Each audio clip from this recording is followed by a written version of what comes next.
Hello everyone and welcome back to my channel. It's your girl, Mafs S12 E5, and if it's Thursday, you know that means that we are here to recap the latest episode of Married at First Sight Season 12. I'm going to jump right into it before one of my children knock on the door and interrupt me yet again, as this is my second time recording this video. So first we're going to start with Haley and Jacob because they seem to be kind of the dullest couple. The one thing I will say about this episode is that Jacob is asking more thought-provoking questions in an effort to get to know his wife, which I appreciate. Because before the conversations were pretty surface level and just about movies and t-shirts and steak and just kind of random things.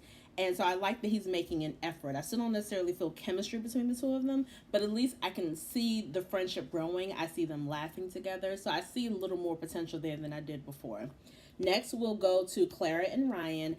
I feel like the producers are trying to stage their biggest issue as her opinion on religion and how she was forced into religion when she was younger, and just she's not against it, which I appreciate. I think she kind of clarified that this episode, but she is very aware of the fact that if she has children, she does not want to force them into the religion. She's not opposed to them growing up in the church and like taking the kids there and all that stuff, but it's a matter of once they get older, if they want to do something else, she's on board to explore other opportunities with them, because she just doesn't want them to feel like they're tied down to this one thing, which I can appreciate. The two of them seem to be getting along well. I love their conversations. I feel like nothing is off the table with them. They both seem to be very open and honest with each other, which I like and appreciate. So I do like seeing them on camera together.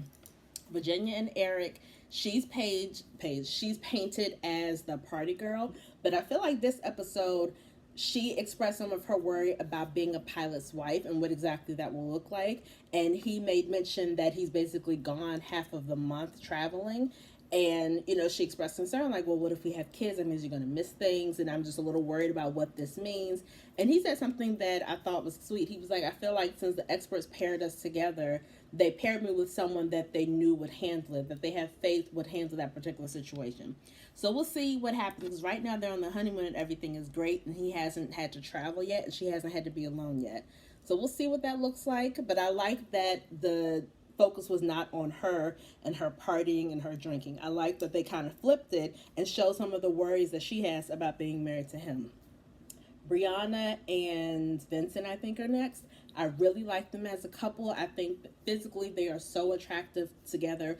I love their intimacy. They've had sex, which is great. But I just like how they are supportive of each other and they seem to really like each other. And I feel like they fell pretty quickly for each other.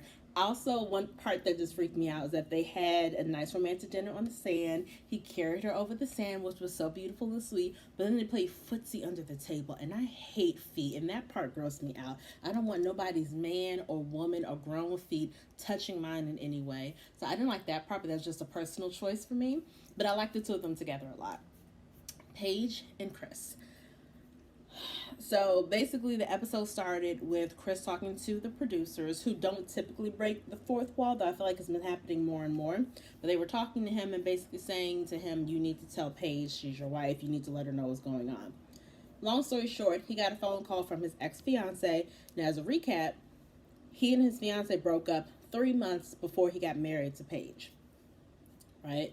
So she calls him to say that she is pregnant, because even though they broke up 3 months ago, that wasn't the last time they were intimate. They were last intimate about a month and a half ago, which got my wheels turning a little bit, because I don't know how long the process is for Married at First Sight, but I know it's not a short process. You have to fill out a long questionnaire, then they go through all the questionnaires, and then they narrow it down to 50 men and 50 women, and then they narrow it down to people they want to match, and then they make the matches. But all of that takes some time. So my assumption is that when you last had sex with your ex-fiance in the past month and a half, either you had already, pretty much you had already submitted your questionnaire for the show. You may not have been notified you were going to be on the show, but you definitely had already submitted your application for it. So if you submit your application to be on this show because you are ready to be married and you believe in your heart you're ready to be married, then why are you sleeping with the woman that you were once engaged to? None of that makes any sense in my head. Don't get it. But he basically was kind of refusing to tell her, and then he did one of the things I hate that men do, and that anybody does. He sat down with Paige, and she could see he was upset. She's like, "What's wrong?" And he was like, "I got some devastating news, but I don't want to talk about it." Why bring it up? You could just be like, "No, nothing's wrong. I got some stuff in my mind, but I need to sort it out, and then I want to talk to you about it." He just like, I don't want to talk about it. And kept putting her off to the point where she got up from the breakfast table and just kind of got up and walked out just because she needed space for him. Because she's like, this is just too much. Like, we're still going through hurdles. It's been 72 hours I've been married to this person, and it's been a roller coaster the entire time. I don't know what's going on. So then he finally tells her, but what they do is to hype up the drama. He drags her into the bathroom and turns on the shower and like the bathroom faucet, the bathtub faucet, so that the viewer can't hear the conversation. Then he walks out. She walks out shortly later and is looking upset. And she just gets some clothes and gets dressed and she leaves the room. So we find out that she goes to Brianna. He goes to Vincent to tell them both, like, hey, Chris's ex-fiance is pregnant. I don't know what to do. I love Brianna's reaction. Brianna was like, you did not sign up for this, and this may sound real bad, but you need to think about yourself. What do you think is best for you? And, obviously so many things are going through her mind, through Paige's mind. One, you were just sleeping with your ex-fiance a month and a half ago. What makes you think you're ready to be married? Two, I never wanted to be with anyone who had children because I've done that before, and the child comes first as they're supposed to, so what am I supposed to do? Three, now that your ex-fiance is pregnant, do you want to leave me because you don't really know me like that and go back to your ex-fiance and just make this perfect family? Like, all the stuff's going through her head before she talks to Chris, which is normal. And Brianna is like, Brianna said one of the realest things ever in her personal confession. She was like, I can't stand that Paige is going through this, and I really hope and pray that she leaves this marriage. And I love that she was blunt, but she didn't say it to Paige. She was like, I'm not going to be judging her, and I want to push my opinion on her, but I think she needs to get out. And all of the comments on the Instagram page all said, run, Paige, run. And she decided to stick it out because she was like, well, no, God ordained us. And, he got on my nerves when they had dinner late that night because he's trying to have the discussion with her. And I just felt like he was laying it on so thick. He was like, I told you my attraction for you was growing. You're beautiful and you're so sweet and you're so successful. And I can see why they matched me with you. And, you're just such a wonderful person. You're the queen of my life. And I'm just like, you don't shut up. For me, I don't believe nothing is coming out of your mouth right now. And he also evaded a question, which I thought was really suspicious, because she asked him point blank, are you still in love with your ex? Do you want to get back with her? His response wasn't, no, of course not, or yeah, kind of. His response was, that doesn't matter because I made a vow to you. You are my wife. You're the queen of my life. My first priority is making sure that you're good and that you're okay. She's stressed about being pregnant, but my priority was you. I had to tell her, look, I'm married now. My wife comes first. That's not answering the question, sir. And then he said something else which pissed me off too. He said, I feel like you are owed an apology. You didn't ask for any of this. This was a lot to dump on you in a short period of time. You have been through a lot. That is not apologizing. That's acknowledging that Paige deserves an apology, but that's not you actually saying, I'm sorry. He never said those words. And I was trying to explain the difference to my husband. He's like, well, no, him acknowledging is apologizing. It's like, that's what a man would say. That's not what that is, actually. He's just acknowledging that she deserves one. And she does, rightly so. She definitely deserves one. So then give it to her.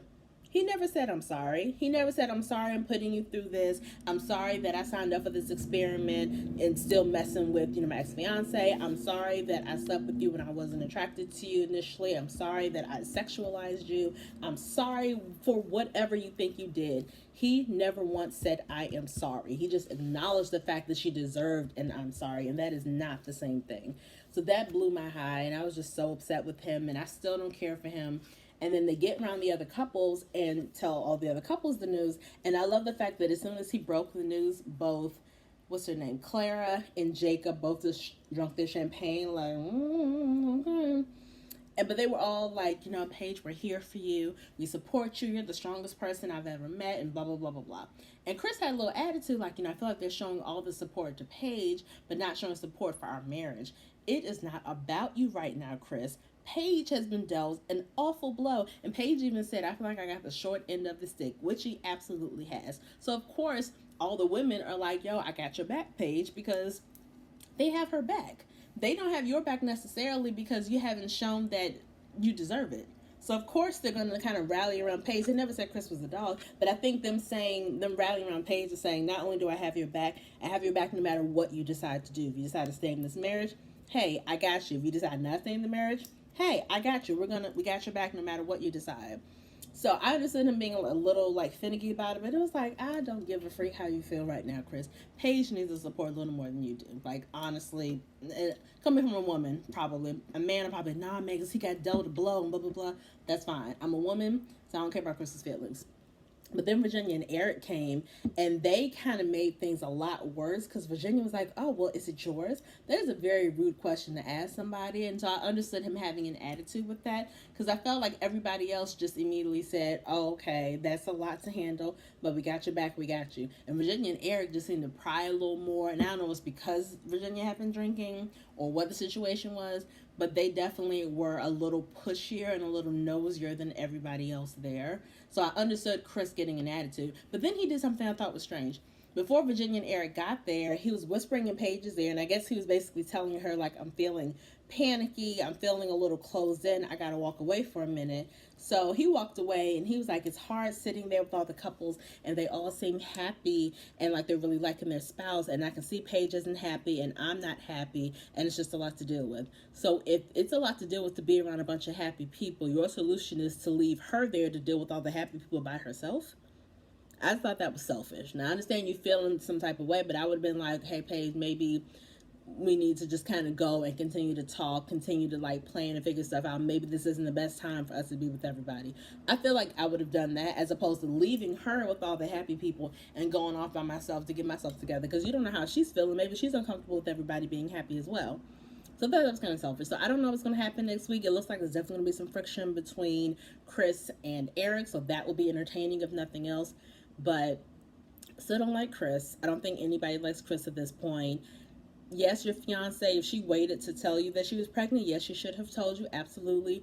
And there's the other thing. She asked him, like, when was the last time you were with her? He's like, I was with her about 6 weeks ago, which is how far along she is. And he was like, her dad died, and I, went to pay my respects. And when you paid your respects, you just happened to fall into her vagina and knock her up. With no protection, because why would you use protection? It's only 2021. You're only an adult, but whatever. So I can't bring myself to have sympathy for him. It's really difficult for me to have sympathy for him at this point because he's already been painted as the villain. But the things that he has said to this woman and the way he has treated her, it's hard not to see him that way. So I don't know. But that's my recap for Married at First Sight for, I think this is season 4 or 5. Or episode 4 or 5, season 12. But I'll see you guys next week and give you guys another recap, and we'll see what happens then. Okay? Peace.